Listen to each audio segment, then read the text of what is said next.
ఒక్కోసారి మన తప్పు లేకపోయినా, మన ప్రమేయం లేకపోయినా ఖచ్చితంగా మంది చేత మాట పడే సందర్భం ప్రతి ఒక్కరి జీవితంలో ఒక్కసారైనా వస్తుంది.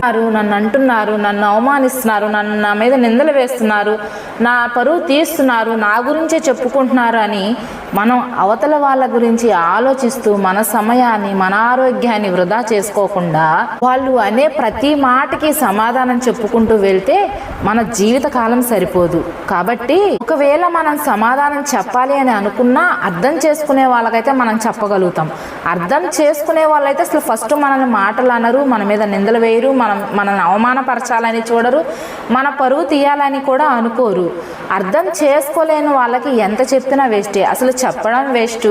పని పాట లేకుండా ఖాళీగా ఉండేవాళ్ళు బాధ్యతగా పని చేసుకుంటున్న నిన్ను చూసి ఏదో ఒక బురద చల్లాలి అనే ప్రయత్నం చేస్తూ ఉంటారు. కాబట్టి బురద కడుక్కుంటే పోతుంది, మాట దులిపేసుకుంటే పోతుంది.